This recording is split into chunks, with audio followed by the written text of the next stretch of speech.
Hello, hello, hello, everyone out there listening. How are you all doing today? Our lovely Audio Inc. family. And Joe did the intro correctly. Always, man. And he gave me a little one-finger salute. That was his I don't know, that was your, hey, I did it right. Mm-hmm. That was my, here's for the confidence in me. Oh, I mean, I have confidence in you. I just know that you're going to screw it up. Right. But did I? No. Okay. What is going on with you today, Joe? What's happening? Man, How are same you? shit, different day. Same well, shit, not necessarily. I mean, dude, it's nice out. It is. Definitely. I mean, let's think about all the things that we're going to be able to do here shortly. Right. I'm definitely looking forward to the weather. I mean, you know the music festivals are coming soon. Mm-hmm. That's awesome. All the concerts. Mm-hmm. You can go, people who go to the zoo. I don't go to the zoo because it's hot and smells like poop. Yeah. But people who like to go to the zoo. Now think about it. All the wonderful things that are about ready to happen because it's almost spring, everyone. Think about that. Think about that. Fuck winter. Mm-hmm. That's right. I said it. I mean, honestly, after Christmas, there's no reason to have any fucking snow. True. I mean, snow for Christmas. As soon as it's over, fucking get that shit out. Yeah, they definitely put Christmas at the wrong part of the season, you know. I mean, where would you put it? I don't know, later in the winter, so like right after Christmas we can have Nah, summer. dude. I mean, let's get rid of the fucking winter bullshit. Let's just fucking have a white Christmas, and as soon as it's over, turn the heat up and let's move on. Yeah, so why are we so worried about global warming anyway? I don't know. I mean, I don't want to get political and all of a sudden. What is global warming political? I mean, that's anyway. Jesus Christ, you. Hey, by the way, we're going to play some Cavo on the end of this. God damn it. Okay. I'm going to start plugging some of that shit. Do you want to Bluetooth your phone to the boards? No, because the last time someone called. Oh, yeah. Yeah, you got to put that shit on silent. I was like, shit. Oh, crap. Hey, you know what? All kinds of fun things to do in St. Louis in the month of March. I don't, but I have a feeling you're about to tell me. I am going to tell you. Because right. there's a lot of cool shit going on. I'm ready to hear it. Alley 2. I didn't know there was an Alley 1, but Alley 2. It's back by popular demand. That's that St. Louis presents Alley 2. How about that? Sounds interesting. All kinds of, I guess it's at the Two Hill Performing Arts Center. Yeah. So I guess they're going to do some dance, I guess. Yeah. There you go. And then we have Art in Bloom. Art in Bloom. That's right, at the St. Louis Art Museum. It's an annual celebration. They do it every year. So that's going to be March 1st. Is it just like a spring gimmick? Yeah, I think so. Or is there something specific about the in bloom part? I'm assuming it's about floral designs and things like that for spring, I guess. And for all you people out there, Drift St. Louis. Drifting is a sport. There is a definite objective, a list of rules, and plenty of action. You can see that at the Worldwide Technology Raceway on March 2nd. Interesting. So that's like the Tokyo Drift. You remember that. Right, everybody remembers that fucking movie. Mm-hmm. And everybody watches it when it's on TV. Don't lie and say you don't. Because that's one of the ones that guy's accent, the country accent in Japan, is just fucking hilarious. Yeah. And you have to watch it. And then all of a sudden you see a little Bow Wow running around. You're going, what the hell? This fucking movie. But you watch it. They had to do the Japanese version of Ludacris, you know. I never thought of it that way. Yeah. Holy shit. That is messed up. Little Bow Wow was replaced easy by Ludacris. Well, Ludacris was in the second one. Japanese, the Tokyo Drift was the third one. No, so. Tokyo Drift was the second one. No. Was it? No, the second one was the dude. I could be wrong. I don't know. God, what is his name? Yeah, I because I've seen 1 and 2. The third one, when they started doing the Tokyo Drift, that's where I kind of watched half of it and didn't anymore. You know? Really? Yeah, because there was no notable characters. You know, like it was just the main character and a bunch of new characters. You know. I think Tokyo Drift was the more interesting one for me because it was just ridiculous. Yeah. But cool at the same time. Like the fact that they're racing in freaking car garages, and I'm thinking of if you go to West County Mall and you think about that parking lot, and you're going, man, I drift around this motherfucker so quick. It was definitely a more visually stimulating one. Oh, yeah. Sure. Well, I mean, now they fucking blow up jets and shit. Right. Volcanoes and shit. So I think the next one's supposed to be on the space shuttle or the space station or some crazy shit. Wow. Hey, they're going to be drifting on the space station. I guess they're going to be on spaceships and shit because they keep taking it up a notch. They're going to drift spaceships. Going to be racing on the moon and shit. There you go. Yeah. And I'll be honest with you. I don't think I watched the last 3 or 4 of those. Neither have I since Tokyo Drift. Yeah. But every time I see Tokyo Drift, I watch it. Yeah, I watched half of that one. Yeah. It's just one of those ones. I'm like, yeah, I'm watching this. And I'm going to hate myself for it, and I got shit to do. But I'm going to watch this goddamn movie. Oh, shit. That's funny. Well, I'm going to go ahead and jump to Lukcan, if that's okay. Absolutely. We have a very special guest with us today, Lukcan Cleveland. How's it going? How are you, sir? I'm all right. I think you got it spelled incorrectly. Is that right? No, it looks right. Let's see. Oh, you're missing an L in Cleveland. It's spelled just like the city. I am such a... See, I'll fix that in post, and I'll take this out because you guys will never even know this happened. Oh, that was fun. We have Lukcan Cleveland. There it is. Hold on, give me a second. It's all right. And I'm just that asshole to point it out. God damn. I'm glad you did, actually. So there you go. All fixed. Look at that. Beautiful. Well, we're very excited to have you here, man. Hey, I'm just as excited to be here, man. Right on. So tell me a little bit about yourself. Where are you from? So I'm originally from a little town called Redbud, Illinois. It's about roughly an hour from here, but now I reside in Evansville, Illinois, right by the Kaskaskia River. Redbud is famous for a bar. Like a lot of my buddies play at. Right. What's the name of the place? So it's a recently new bar. I mean, it's been there. Let's see, how many years? Probably like about 2000. I'm thinking when I played there. So Vice is the name of the bar. Vice. But I'm thinking the last time that my band played there, my full band, was 2016. This is before they built the big stage they got. They had the sound man they have now. Okay. There's a video of us floating, I think 2 videos of us floating around Facebook where literally all they had was a corner stage. It was like a riser stage, and we're on it, and that's it. Gotcha. That's because it used to be called a different bar called Willie's, like for years, and then that guy sold it to the guy who owns it now. Gotcha. You know? But yeah, the point has made it huge. I mean, you know. Yeah. Teenage Dirtbags plays there a lot. That's it. Yep. Chris from Cavo plays in that band with Moon. Really? From Greek Fire. That's awesome. And Chris's other cover band, El Scorcho, plays there. Oh, yeah. And Casey and Chris are from Cavo are both in that band. That's cool as shit. Yeah. So that's how they keep themselves busy.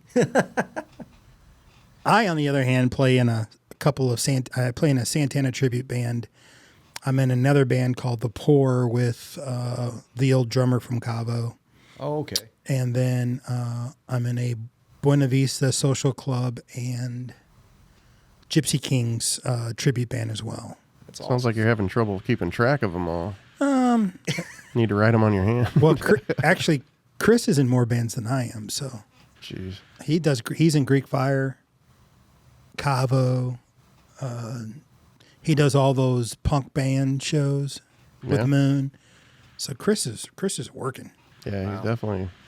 So what's the music scene like there in Redbud? Well, it's mostly cover bands, man. Yeah. I mean, there's always been, especially when I was in high school, I felt like there was a lot more local bands trying to make it because we were lured by the false, tendencies of like Pops wanting us to go out there and play, and we thought if we play at Pops, we're going to make it, and obviously that never happened. We got a lot of good connections out of it for sure. Yeah. That's what it meant to me, But back when the Point used to actually air it on live on the radio, like On Sundays? that was the coolest thing ever. Yeah, with Cornbread, with Dave. Yeah. We missed that. Yeah, for sure. That's one of the reasons why we're trying to do this is do something for the St. Louis scene. That's awesome. We're trying to do what Andy's doing down at the Buzz. Yeah. He's trying to develop that original scene because there's so many great rock bands Right. down in Nashville, but Nashville's a country Yes. place. So like a lot of the rock guys and alternative music isn't seen. Yep. And so that's kind of what I feel like it's happening here. So we're trying to do a grounds route. we're trying to develop something like that here, grassroots here. And bring in people and talk to them and have them play, interview them, and kind of get it out as we grow this. Hopefully, it'll grow into something a little bit bigger, and we can do other things. For sure. Yeah. So Pops, huh? Yeah, oh yeah, Pops. It's been a long time since I played there. There's a new original band in the scene called Grimehead. I'm friends with the guys in that group, but a couple members of a band that I met Joe through. I was in a band called No Solution when Joe was running, helping out with, judging a lot of the Battle of the Bands, and a couple of them guys were playing in that group, but they've been recently playing at Pops quite a bit for their Road to Point Fest stuff. Okay. Right on. They're trying. And Pops is a great stepping stone. The funny thing is, me coming up, I was in a couple of funk bands and then a couple of rock bands before I joined Cabo. We did the St. Louis scene, not the Pops, but we did the Del Mar. Yep. And that's the scene we were mainly in. But there's so many places to play in St. Louis. But you're right. Covers are, used to be, I should say. Covers used to be where you made your money. Like I was in Gargoyle Rain, Griffin and the Gargoyles, Mind Over Soul, one of my original bands I was in. We actually did covers so we had money to record our originals. Yep. So it's it's just one of those things where you got to do certain things to keep things going, and covers for a couple of the bands I was in was the means to make cash. Oh yeah. Well, No Solution, the band I was part of, we were like one of the first in our area, like a hybrid, because we get hired by the bars locally and we play covers. We throw in our originals, but then when we come to St. Louis, we play our originals. Yeah. And that's exactly what you said. We did that money-wise. That's what made our money. But we used to play at Cicero's, with that band, the Red Sea, when that was open. I don't even know if that's still there. No, it's gone. That's gone. That was probably one of the shadiest places. I think just because they had somebody playing upstairs and they're like, you're playing downstairs. We go down there and I'm like, I think we're going to get murdered out here. Just because like the stone pillars and everything. Yeah. It was a neat place though. You're way nicer than me. That place was not a neat place. Parms would steal from every band that played there. Really? I've never seen a guy blatantly cheat you in front of your face. Really? He'd sit there and have his clicker, and 3 people walk by, and he clicked that motherfucker once, and you'd be like, really? Whoa, dude. Hold on a second. Yeah. No, I got it. Oh. Hey. Well, see, I can't remember who got us that gig. It was through a promoter, so it wasn't him that we got hired through. But yeah, that's a whole different. We used to play for the Door. Oh yeah. And the place didn't really hold that many people, 150 people. But yeah. He'd say you had 40 people, and then that place would be packed. He'd be like, "There's more than 40 people down there." Dude. Oh, for sure. Good line. Yep. And you got paid for 40. Yeah. That's just how he did it. But dang. That place is gone. Yeah. We used to play with Cicero's. I think Cabo, we played Cicero's twice. Yep. We did our CD release and a showcase. I think we did our CD release of our second record. We did a surprise show because we were coming through. Yeah. When it was being released, so we got the place, Cicero's, and we played a throw-up show real quick. Yeah. And then we went right back out of town. And then I think we did our showcase there, or we did a showcase there for a label. I can't remember who was there. For some reason, that's we played there. But Jay Mumbo was amazing. He ran that place. Trying to think of we worked with a lot of The Beard was one of the big ones we worked with. Worked with him a long time. Well, if you played at Cicero's, it went through Jay, I'm pretty sure. Him? He booked the whole place. What about, what about Mancuso? No, it wasn't him. The Beard was the other. There was Mancuso, and then there was The Beard. There was somebody else, too. Mike. That's at Cicero's? There was Mike. I know who you're talking about. Yeah, I can't think of his last name, but there was a lot of people that either loved him or they hated him. I mean, but that's like Mancuso, same. Yeah, that's a promoter period. Yeah, I only knew Jay. Jay ran that place, so we always went through Jay. Yeah. There was another one we got, and this was, I think a lot of local bands fell into this too. There was a promotion company from Ohio called Guerrilla Productions. We got asked to jump on this list of other bands with them, and they sent us a contract, all these tickets. That's the big thing. Like, everything was ticket sales. And it's like, if you're a band from where I live, like, you're going to ask your parents, you're going to ask your family, but a lot of them don't want to travel, Right. They'd rather go see you at the local bar, right, than that. But we made it work, I think our most successful show that we ever had to sell tickets for was our own CD release party at Pops that we orchestrated with Mancuso and all of them, and it turned out pretty good, except for like the day of the show, 2 of the bands ended up dropping out because they had car issues, and so like we ended up having to play a longer set, which was fine. But I mean, we were expecting to like play last, have like 3 or 4 other bands play, and I think there was only 2 bands that opened up. Gotcha. But it was still good. Yeah, I remember tickets.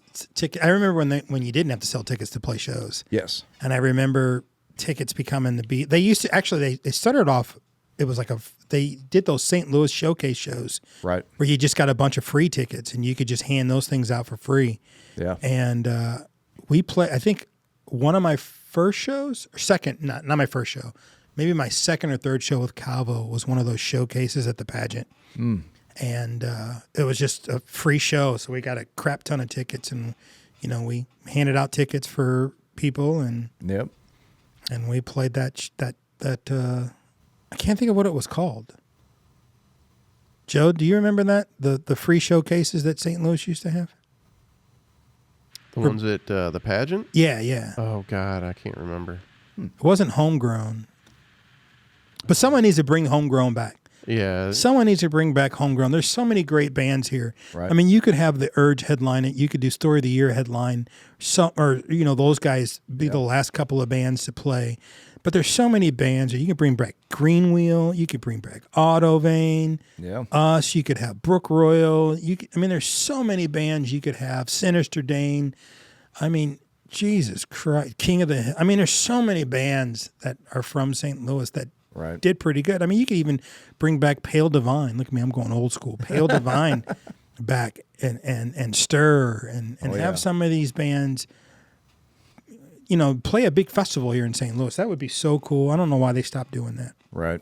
But, honestly, man, I think the best paying gig and best gig all around that I ever had in St. Louis, I had a friend from college just pays. This is an example of somebody pays to know who you know, and this individual and I went to college together. We were in choir together, and they worked at the pageant, and they told me about an opportunity. They were looking for local bands to play in the Halo Bar.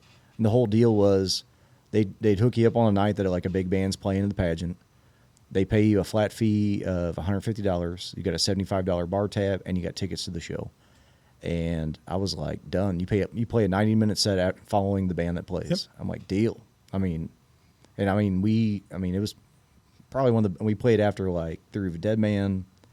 Love those guys. Tesla, Seether, Alice in Chains. I mean, lots of great acts, Oh, so you did it multiple times? Yes. Oh, that's awesome. Yeah, I mean, we were pretty fortunate. I mean, we mainly got paired up with bands that they thought that our sound, at the time. Because, sure. And this was with my my solo band when I was signed to the label. But I'll never forget, man. I just got my job working for the state of Illinois, and I knew I was gonna have to like quit playing with bands for like at least a few years to get settled in with this job. And the last time we played there was Seether.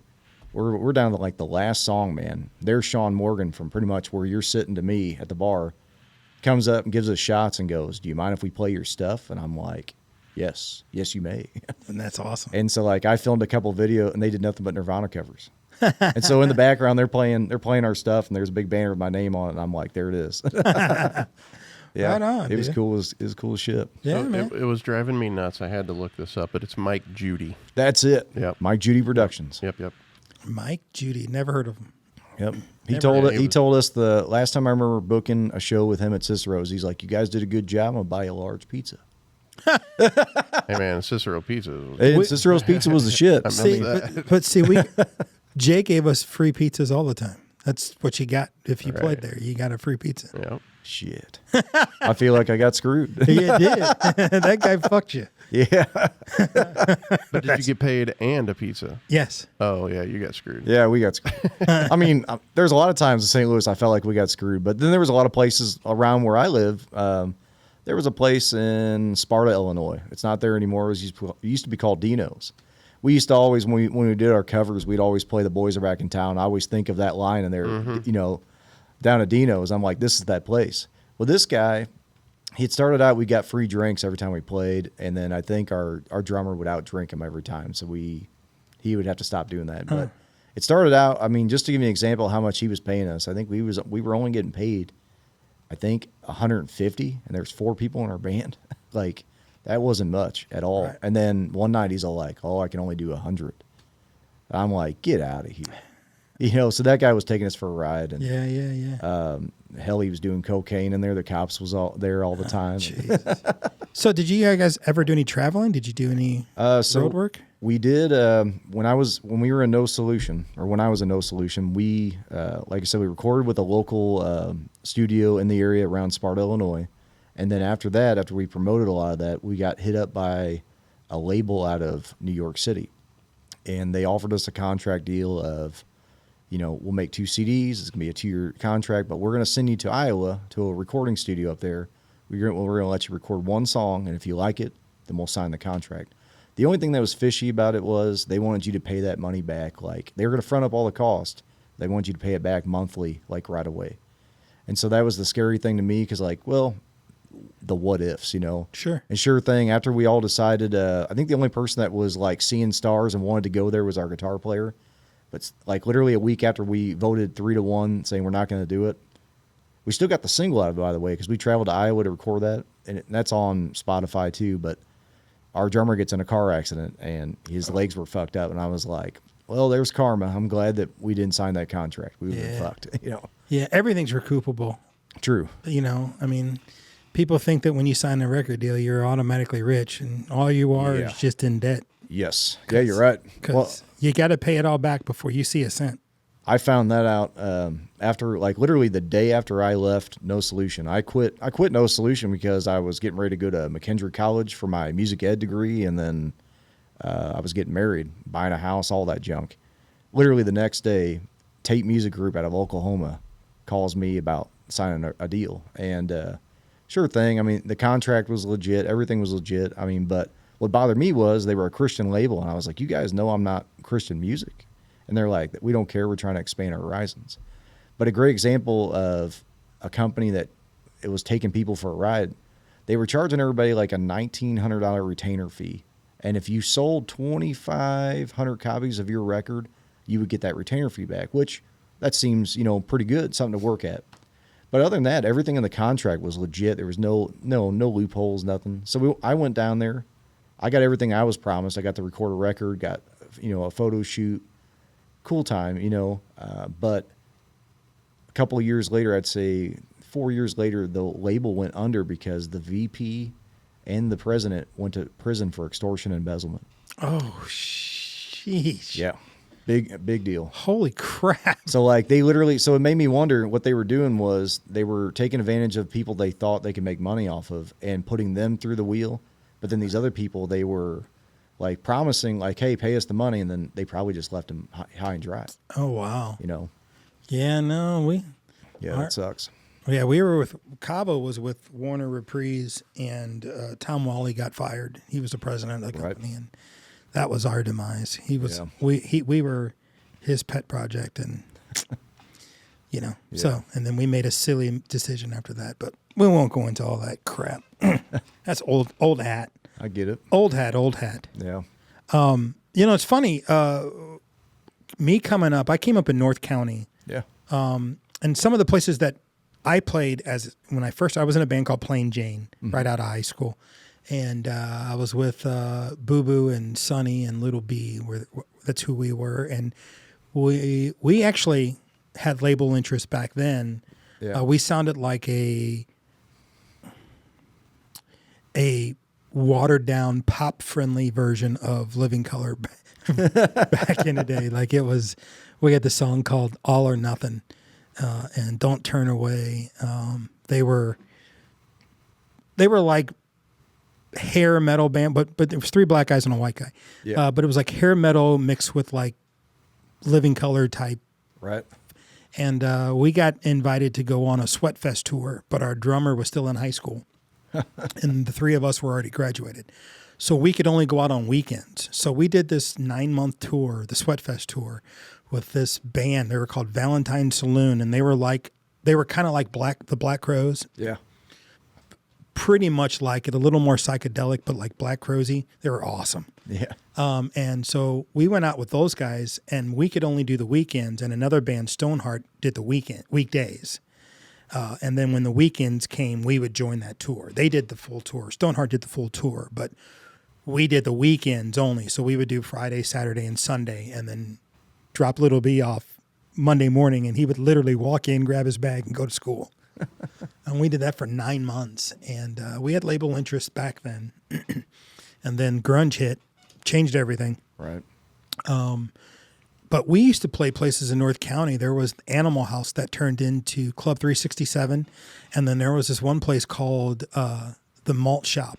And it was this underage rock club that was only supposed to have like 100 people in there. And they would pack it with 200. Like the fire marshals came several times and shut them down. They wound up losing the ability to open up because they kept breaking the rule.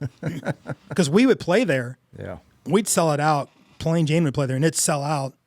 And then they would still let people in. Like, wow. That place would be so packed in that thing. It was uncomfortable.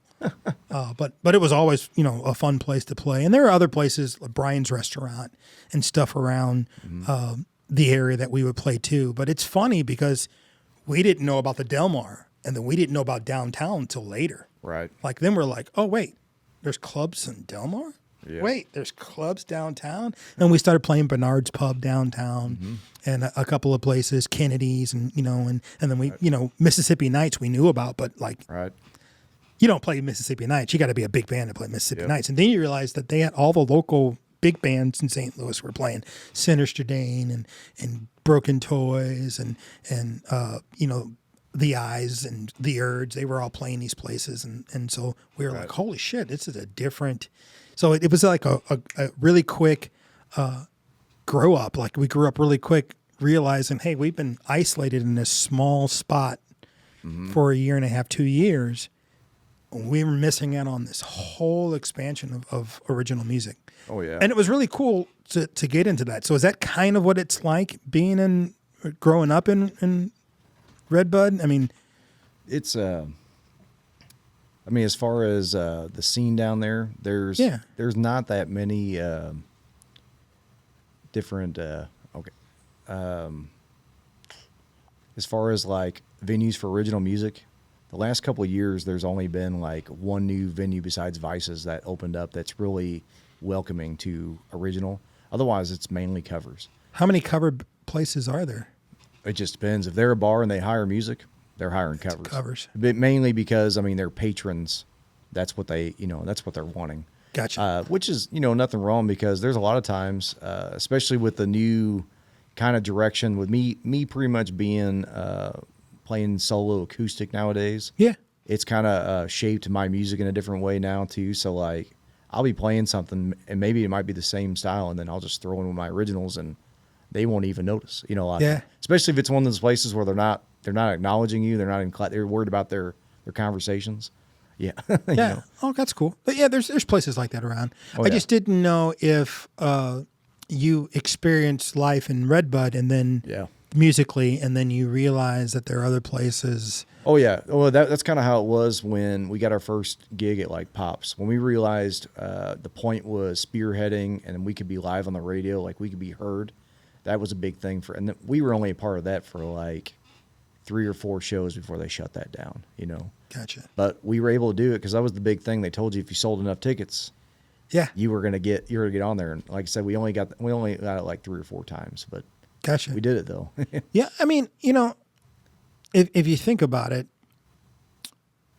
bands, it's weird because you came up when DJs were a big thing, like, because like when I was playing, there was bands, there were originals and covers. Like you would go down to the Landing, and there were originals at Kennedy's, Mississippi Nights, and then there were cover bands at Trainwreck and Fat Tuesdays and Boomers. Right. Bernard's Pub was still around, so you could play originals at Bernard's Pub. Yeah. And there was just a lot of places to go hang and chill, and then DJs started to be the thing. Yeah. You know, Banana Joe's opened up, and they had DJs inside, and they had the band out in the back, and it just turned into this weird. And then Washington Street opened up, and then that was just nothing but DJs playing, and it kind of just killed the scene. Like the Landing was the spot to go to, Right. and then that just disappeared and just died and became nothing. So, you know, when you think about, it's like fashion, and like the music scene here is like fashion. Right.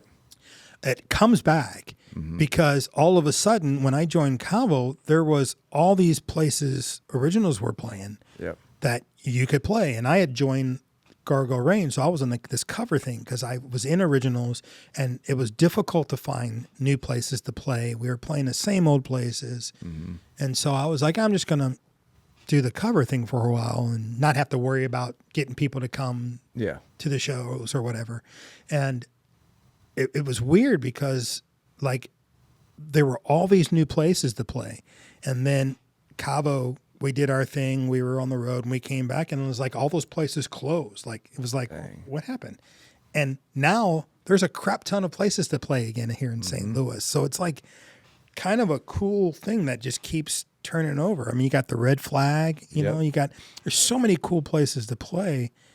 You know, I think that there is the St. Louis scene now, of course, COVID killed it. Yep. But I think that there is a scene, and it's building back up again.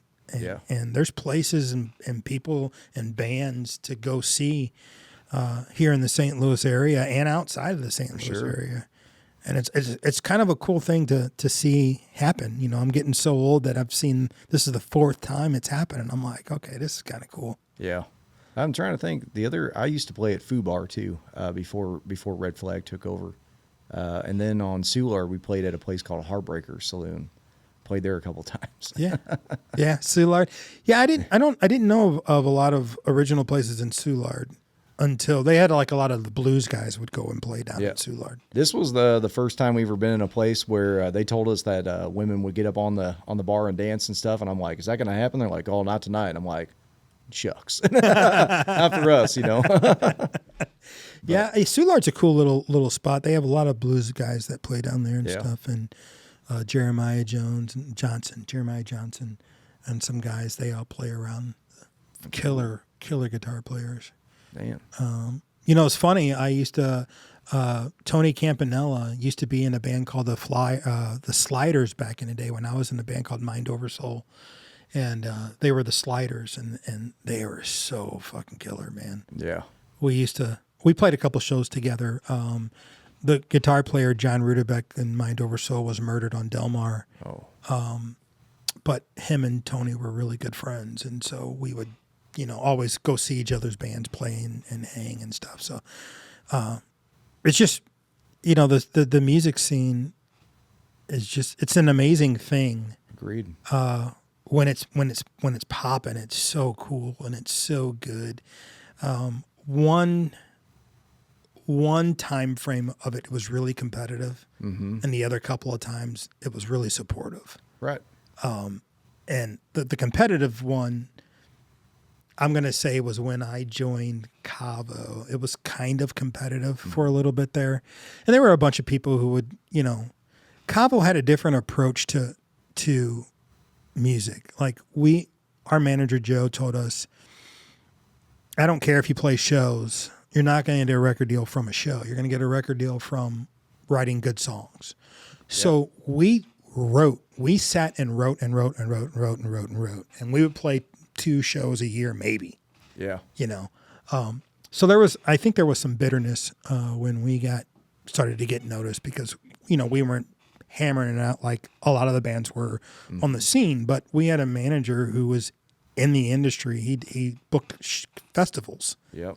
And he knows he's talking to A&R people, and they'd be like, we don't care if they can do a good show because they got to have the song. Right. And so we totally went from a different approach. Now, had we been super, super successful after, our first record, then things would be a little bit different for us. But, here in St. Louis, we couldn't sell at the pageant, but, we play other places. We play, let's say, we play Wisconsin, Green Bay. Yeah. We'd sell out those venues. It's just weird. Like, we would sell them out in different places, but at our hometown, we do okay. Yeah. And people would be like, how is it that you guys don't, but you play other places? And I'm like, I don't. The scene has just always been so fickle around here. You nailed it earlier. Like, there's a lot of people. The recording studio, the guy who runs it around in Sparta over there, he's an old fogey, bluegrass, blues, that kind of music. Yeah. And he claims that most of the music around the area is always metal or hard rock. And I'm like, you're right to an extent. I said, but now that I'm more of a solo guy, like, I'm seeing more of the other side of it. The other artists, but it's crazy because the band I told you about earlier called Grimehead, they are strictly originals. Like, they will not play cover shows at all. That's all they want to do, which that's a cool thing. Yeah. But if you're wanting to do nothing but that and make money, it's like you probably should, just so you can earn some. But it just depends, Well, Cavo, we didn't do covers. We weren't a cover band. We were an original band. Right. But it was one of those things where we knew what our long-term goal was. Right. And we were like, we have jobs. Yes. So we're not going to make money from playing clubs around here. If we make money, we want to make money on the bigger side of things. Yes. So we're going to invest our time into writing music and creating songs and, and it worked for us. Yeah. You're right. I mean, COVID actually is what revitalized me. I was able to kind of use social media to my advantage and go live on Facebook and be like, hey, I'm going to do, like, I did it like a tribute to Nirvana one day. I was like, we do nothing but Nirvana songs. And then I was like, I'm going to show you all the new songs I'm writing, and stuff like that. And it's helped out. But I mean, there's still a lot of work to do. I definitely agree. Like, sitting down and writing that good song, that's what matters. 100%. We had this guy, his name is Rocky. You should check him out. Yeah. He did, he used to be in bands. Yeah. And now he's doing it solo himself. He writes everything. The music is fucking unbelievable. And he's going to be playing shows and he's going to, hire guys to play, but he's writing this stuff himself. Sitting at a computer, he can play guitar, bass. He programs drums. Then when he records it, he has a guy come in and play drums, and then he records to those tracks. Wow! So it's just he's a brilliant guy, and he's Patrick's awesome. Yeah. But it's just one of those things, man. It's the people who. And I'm not trying to offend anyone, or I'm not trying to say one way is better than the other. Right. But people who are determined and figure out a way to do what they want to do, because he wanted to do music, but being in a band, you and I had talked about that earlier. Yep. Trying to get people all on the same page, available at the same time when you get to be our age, where people have families and kids. Yep. I couldn't imagine trying to book a tour with a drummer in Nashville who's, sometimes on the road with Jim Blossoms and other bands, a singer who's got 5 kids, a guitar player who's in 7 bands and has a kid who's in high school as well. It gets difficult to try to book studio time. I couldn't imagine what it would be like if, we were out there still touring. Yeah.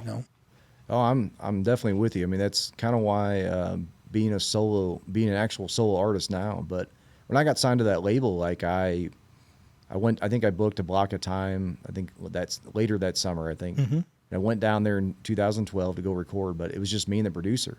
When I get in there, the producer's like, so you're going to record everything on this? I'm like, yeah. And he's like, what about drums? I'm like, I figured you can get me somebody to do it. And he's like, well, I'm a drummer, but how about sample drums? You okay with that? And it's the first time I heard that word. He's like, it's okay. Have you heard Finger 11's new song, Paralyzer? He's like, that's all sample drums. I'm like, get out of here. He's like, yeah. He's like, we can make it sound just like a real guy's back there. Yeah. And sure thing. I mean, I recorded everything but the drums. And when we got done, I was like, this is killer. Right. Good job. But now I'm wanting to do like an EP of just kind of like taking everything a step back and doing everything acoustic. And almost kind of like Bob Dylan's first couple records. I kind of want everything to just be, if it's going to be a good song, it's going to be a good song with that stuff without effects and everything. Right. So yeah. I mean, a good song's a good song. Right. It doesn't. That's kind of my challenge and my goal to myself to see if like, all right, is the song going to be received well enough without a group, without all the show and bang, But, right. But we'll see. Well, it's cool that you're doing your solo thing. Yeah. One of the things that Cabo decided we're more of a studio band now. We're not. I mean, we'll play a couple of shows here and there. Yeah. But touring was.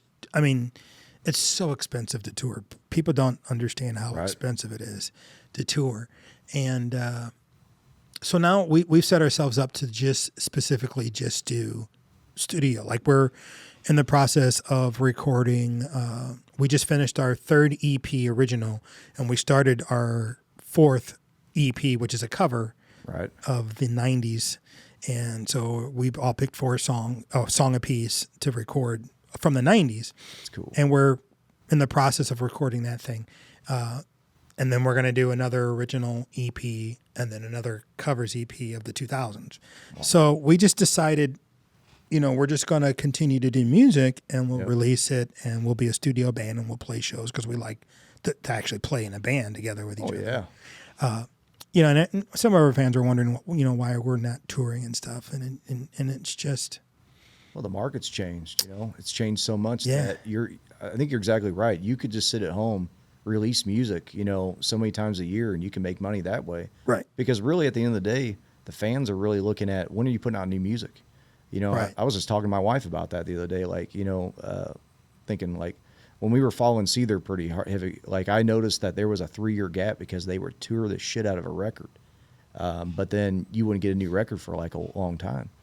Right. You reminded me though, one of the things I'm doing like on the cover side of things, that I noticed, just to show that like, I like to have fun even with covers. Cause there's a lot of cover bands in the area where they play the same set every night, the top 40s, whatever.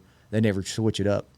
I'm kind of anal. Like I want a different set all the time. And so I was telling someone the other day, like I know over like 600 something cover songs and I do that on purpose. So it's variety. Like you don't know what you're going to hear. Right. But one show I do a year now that I started doing was I asked one of the local bars around me if they'd be all right if I did a theme show where I would, like I started out with the 90s. It was all 90s music. And then last year was 80s. 80s, like I dressed up. I had the stripe, the zebra pants, the hair, did everything, but it was all acoustic, so it was a different take. And I told everybody, it's like, you're going to hear songs that nobody even wants to touch acoustic, like Eye of the Tiger acoustic, stuff like that. And then this year, we're doing 70s on the 7th. And so in September. Oh, that's cool. And that'll be cool because 70s is one of my favorite decades of music, lots of good stuff. Yeah. But yeah, there's a lot of bands. And the other thing is too, with cover bands, everybody wants to play it exactly how it is on the radio. Why not transpose stuff? Why not do it in different keys? And nobody wants to do that. Yeah. You know what? You have to do it well though. Yes. Like, you're right. There's a couple, like if you listen to, I don't know if you've listened to any of our Cabo, any of the covers that Cabo's done. I listened to the Police one. You guys Synchronicity too. Yep. See, we did that one just like it is. Yeah. And there's nothing wrong with that at all. Well, we did that for a reason. Right. Because to me, that was my song pick, and the Police is sacred. Oh, yeah, for sure. It's one of those ones where you can't do this one wrong. But then we did Drive by the Cars. Yep. And we did it different. Yeah. Need to check that one out. Yeah. It's funny. a couple of bands that I like. I've seen, Nothing But Thieves. You've ever heard of those guys? The band Nothing But Thieves? I think so. They've done a cover of I Need a Hero. Mm-hmm. Like, I need a hero. Yep. They did it, and it's slow, eerie, and creepy as shit. And it was played on the Vikings television series. Yeah. Oh, dude. Yeah. Talk about taking a cover and making it your own. Right. Oh my God, knocked it out the park, dude. See, I don't really change them necessarily from like the vibe they have. It's more for like from a singer's point of view, just dropping it down to where you can sing it.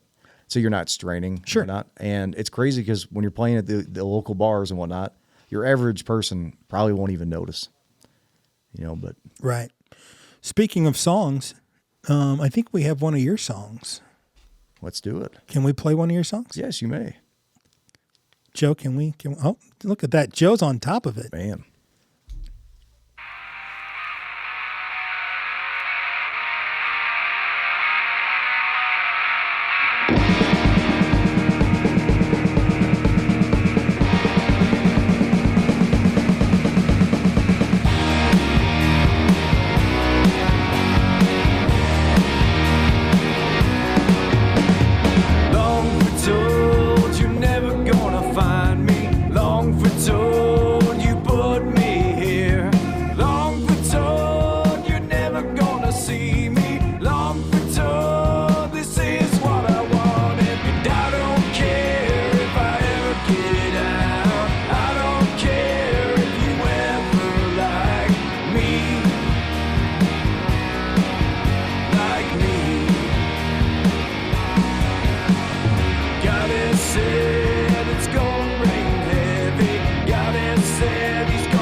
Kind of has a Seether sound. Yeah, a little bit. That's kind of cool. Nice. So I can agree with that. Were they one of your?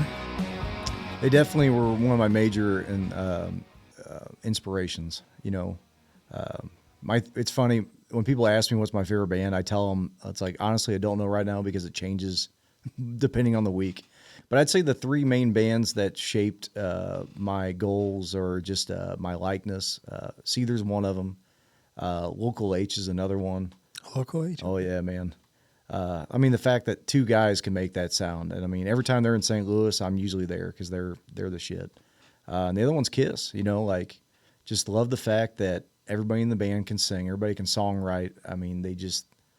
Even their bad songs were good songs. That's what's crazy. It's funny. Def Leppard's my favorite band. My sister got me into Def Leppard as a kid, but yeah, they're hands down. I started liking rock and roll because of those guys. Right. So, but my favorite bands are, I have so many. I'm like you. I have so many bands, but two bands let me know it was okay for me to play rock music because I grew up in North County. Yeah. And it was segregated musically. Right. And then I found out this band called Living Color. Yep. And this band called Fishbone.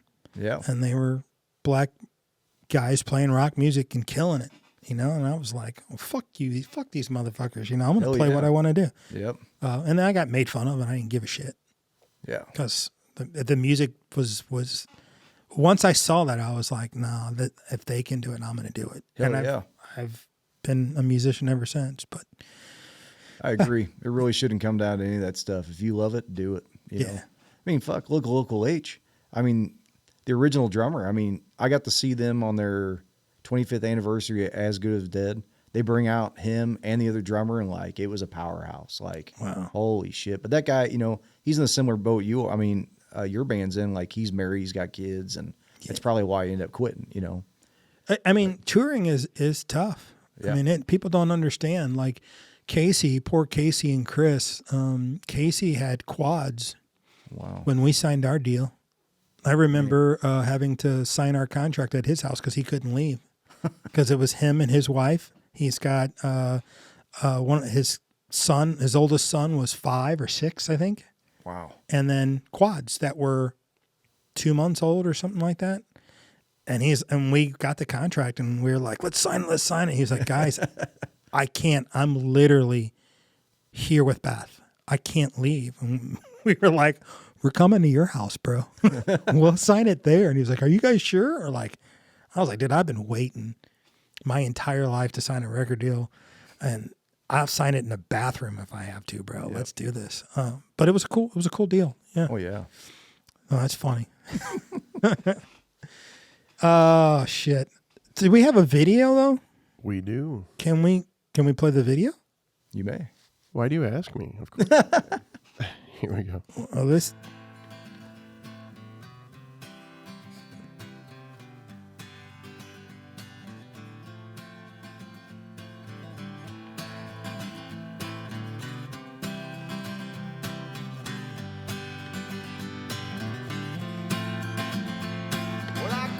Trying to be something great.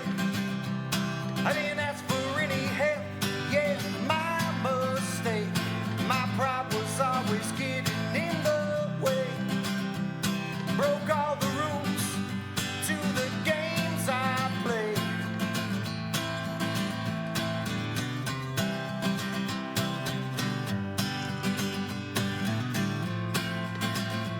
Well, I'm sorry to the people I have wronged. Just live my life to the beat of a different song. Lost some good friends along the way. My past always haunts me in my own weird way. I'll take a walk with me, oh sweetie, this way.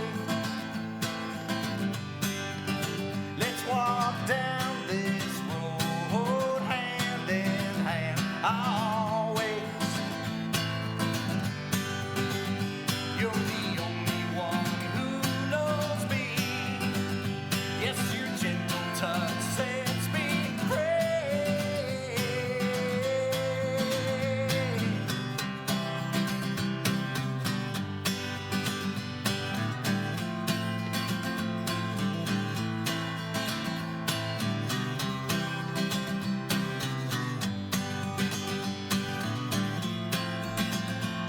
The future always looks so dark and gray. When all I've got is a candle and so many sins. At least I got you here by my side. You make the world brighter, won't you be my guide? I'll take a walk with me, oh sweetie, this way. Let's walk down this road hand in hand, always. You're the only one who knows me. Yes, your gentle touch sets me free. We won't play the whole song. We want everybody to go to your YouTube channel and watch it. So For sure. Dude, so you said this was for a Tiny Desk concert contest? Yeah, for NPR Music. When do you know if you won or not? So I have no clue. I keep checking the site every day, but last Tuesday at like midnight was the cutoff. And so their website just says, check in who's going to win, and it's kind of like the Battle of the Bands thing on like a huge global scale because they got a panel of 8 judges, and who knows, they're looking for the next best thing, but they want unsigned talent and stuff like that. Right on. That's cool. Yeah. Kind of reminds me of Denver Wade Trent. yeah, I can see that. We got to get him in here. Yeah, we do actually. Yeah, it's a good call. He's an acoustic solo artist too. Oh, cool. That plays, but he's on the Troy side, so like Yeah. he's out this way, you're out that way. Yep. And he's got like an Aaron Lewis vibe to him. Yeah. Yeah. Yeah. It's cool. Yeah, that's cool. speaking of your solo stuff, Yeah. so you have a new single out It's going to be coming out this Friday, March 1st. March 1st. Yep. What's the name of it? So it's going to be called Hard as a Mountain. Hard as a Mountain. What's it about? So it's pretty much, when I was a kid, I was picked on a lot, it caused me to, pretty much grow up and get thick skin real quick. Later on in life, I didn't realize that I was being taught hard lessons early on. And then later on in life, I remember working with an individual. Matter of fact, it was a guitar player of mine in a band. It was his first job, and we worked together, and I realized his work ethic was terrible. He would pretend to not know what the fuck he was doing to get out of work, and it drove me nuts. And then one day I remember going to my grandpa telling him, you know what? Thank you. Thank you for everything you did and what you did, because I'm not a shitbag. So along with that, the song is pretty much, about, being hard as a mountain. I mean, just growing that thick skin and shrugging that shit off and just talking about all the stuff I've been through. And right on. Yeah. And where can people find that? So it should be everywhere you can stream music, like iHeartRadio, iTunes, Spotify. I almost said Napster, but no, it's not there. They're the ones who killed us. Yes. But yeah, I mean, it's the big ones like I think it's on Pandora as well. Okay. You'll be able to even, like, if you got Snapchat, Instagram, Facebook, if you want to post a funny video, you can even sample that and put it on there. Oh, that's awesome. So it's, Now, let me ask you this, because, the funny thing, people don't buy records anymore. We know this. Yep. Cavo, we release ours. We're doing EPs now, although we're talking about doing a record next year. Yeah. Doing something we've never done before, which might be cool. But we release them like every 6 weeks or every 7 weeks. Yep. The songs on it, and then the last song. When you get the last song, you've gotten the whole EP. Only because nowadays, if you release a record in 6 weeks, they're done with the record. Yep. If you release a single in 6 weeks, they're done with the single. Guess what? You have another song to release that they didn't get a chance to hear if it's good.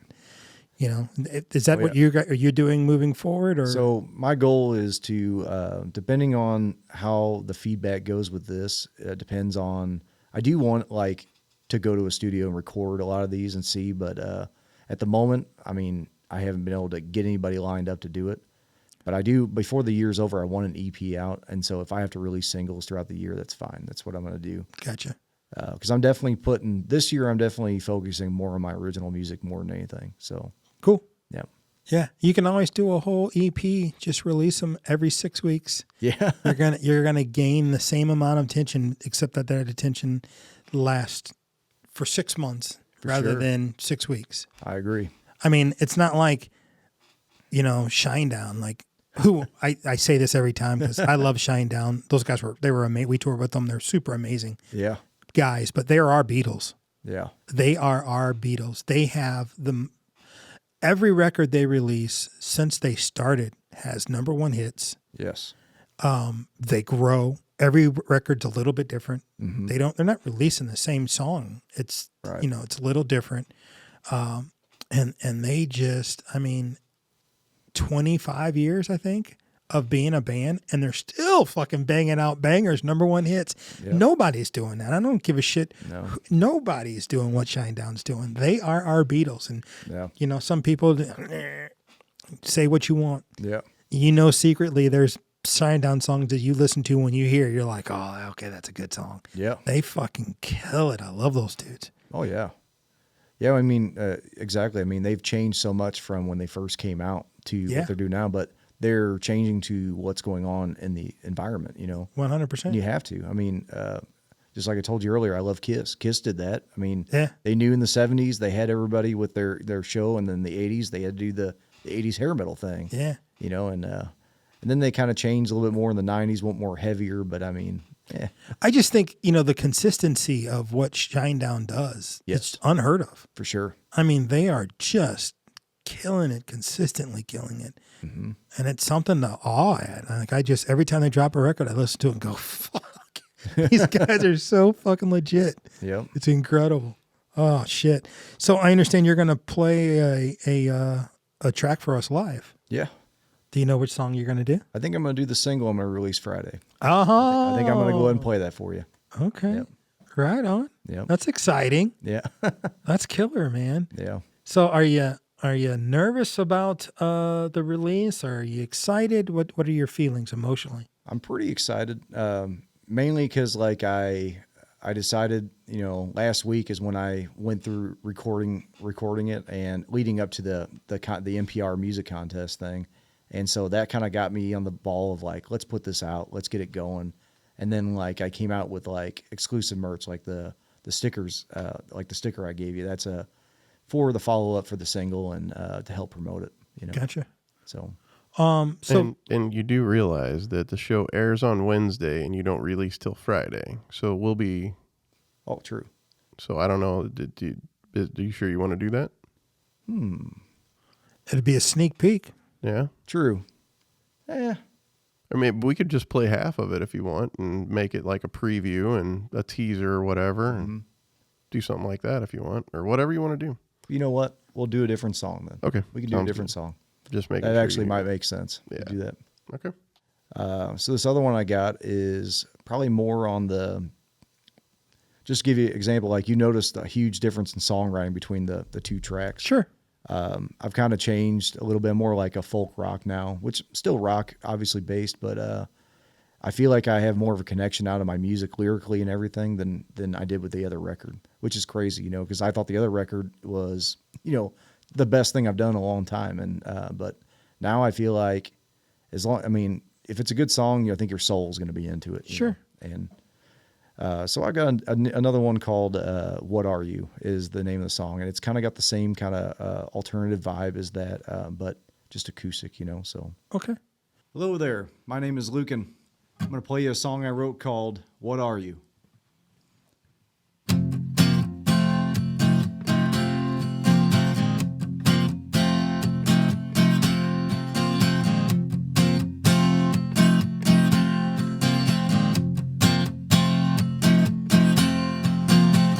Woke up hungover, froggy dry cotton mouth, unaware of where I am, just lost track of time. I think I remember you. I thought that we were through. Lost my mind when I met you. Lost my mind when I loved you. Lost my mind when I left you. Tell me, what are you?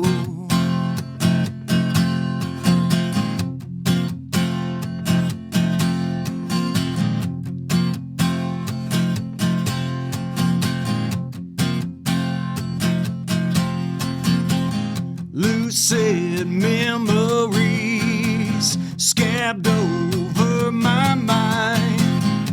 It hurts deep inside. I recall that one time. I think I remember you. I thought that we were through. Lost my mind when I met you. Lost my mind when I loved you. Lost my mind when I left you.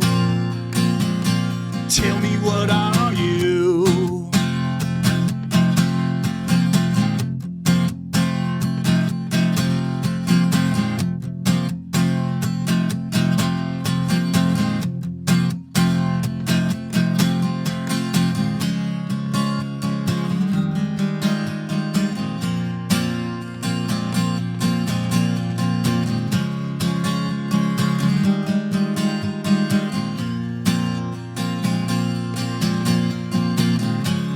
Lost my mind when I met you.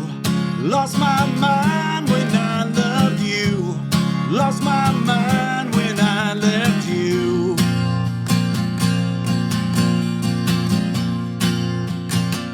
Tell me, what are you?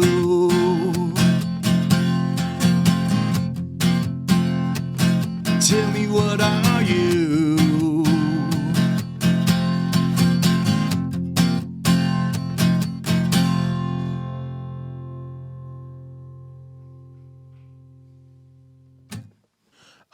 What vocalist or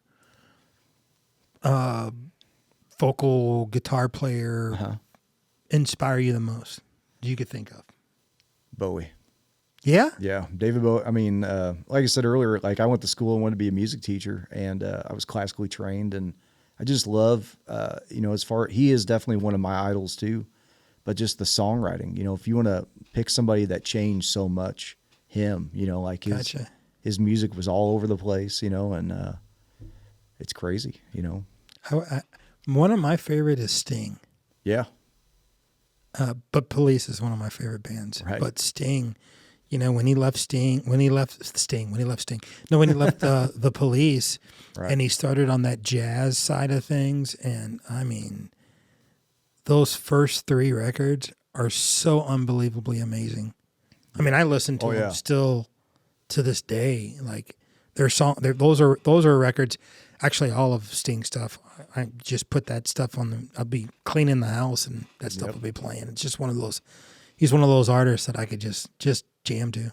Yeah, Desert Rose was definitely a good one. Yeah. Can't Stand Losing You is probably my all-time favorite. Can't Stand Losing You. Police, yeah. Post-Police. Oh, okay. But yeah. What a great band, and what a great, career after that band. I mean, he just knocked it out of the park. Yeah. For sure. Joe, is there anything else you want to? Man, I can't think of anything to add. I want to hear this song is what I want to hear. Joe, the voice behind Audio Inc. I have a face. I've had a face on here a couple of times. Yeah, he doesn't like to show his face. Yeah.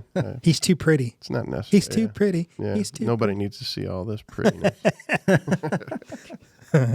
Just so everyone knows, that wasn't my call. I'm not, insecure about it.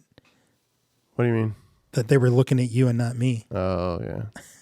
No, that was one of his demands in the contract that we signed. He's like, we cannot show your face. You can't upstage me. So, yeah, there you have it. Well, Lukcan, where can people find you? So I have a link tree, but I'm on Facebook. The link tree takes you to a website. It's got all the social media on there, but I'm on Instagram, Facebook, YouTube, Spotify, and a whole bunch more. I mean, so anywhere you can find music, you can probably find me on there. Right on. And I go by just Lukcan, so you can just type in my name, and you should be able to find me because there really isn't anybody else with that name. So it looks like on YouTube you're Mr. Tooch. I am Mr. Tooch on there. That's my username. But that's how. If you go to youtube.com/@ that's Mr. Tooch 89, you'll go straight to I probably should change that. But yeah, once you get to the page, it does say Lukcan on there. Funny. Well, right on. Well, we appreciate you coming in, and I'm excited. Thank you for coming in and playing, live. Like, we're trying to incorporate that more so in this show. Yeah. So we're going to have more artists come in and play live for us. So thanks for doing that. No problem. I'm excited. Yeah, man. All right, Joe. Well, I guess that's it. That's all we got, huh? I'm guessing so. Well, thank you, everyone, for listening. Please go out there and listen to this new single coming out. It's going to be amazing, and it drops on the 1st. Hard as a Mountain. Yeah. That's going to be great, man. I hope so. Wish you so much success on that one, and I'll check it out. We'll listen to it. Well, thank you very much. And we'll put links to it and everything on the pod so people will be able to find it if they listen to us here. Awesome. All right? Thanks, man. Awesome. Well, this is the Audio Inc. podcast. Please follow us, share, and for all of our Audio Inc. family, please continue to listen, and we'll see you soon.